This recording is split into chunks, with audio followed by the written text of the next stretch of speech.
आपकी budget priorities जो है क्रिएट करूँगा और मैं आपको सिखाऊंगा कि तरक्की क्या होती है।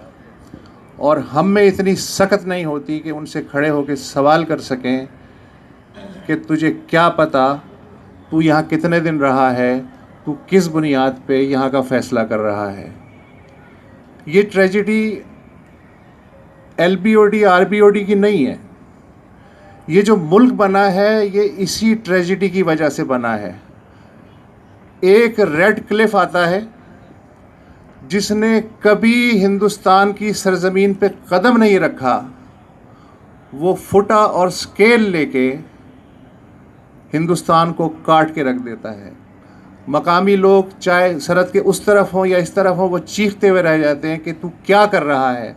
वो कहता है नहीं, मैं यही करूँगा इसलिए कि मेरे हाथ में ताकत है, आई नो द बेस्ट। और हम कहते हैं अच्छा ठीक है। सर मैं आपको यहीं पे थोड़ा इंटरप्ट करने की माजरत चाहूँगा। आपने उस लकीर की बात की जो रेड क्लिफ ने लगाई थी। मंशर के ऊपर रेड क्लिफ कौन है इस वक्त? मंशर देखिए, रेड क्लिफ तो मैंने नाम ले दिया ना, अरगून तो मैंने नाम ले दिया, तरखान तो मैंने नाम ले दिया, अरब तो मैंने ऐसे बता दिया। ये सब एक हैं, ये आते हैं और हमारी किस्मतों के फैसले करते हैं और आज तक करते चले आ रहे हैं पिछले 5000 साल से। और हमारी जो साइकी है वो इतनी ज़बरदस्त हो गई है कि हमें मरसिए में मज़ा आता है।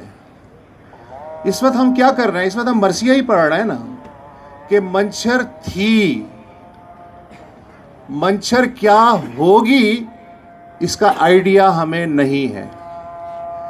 इसके बारे में हम शायद सोचना नहीं चाहते। हमारा जो हज़ारों साल की जो प्रोसेस हुआ है उसमें हमने मायूसी को, उदासी को, दुख को, गम को सेलिब्रेट करना, उसको अपनी ग़िज़ा बना लिया है।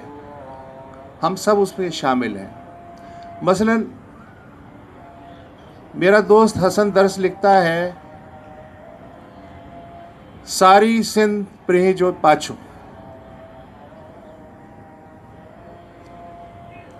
हम उसी में मस्त हैं। हम चीखते हैं कि हमें अपने हिस्से का पानी नहीं मिल रहा, लेकिन जो पानी कुदरत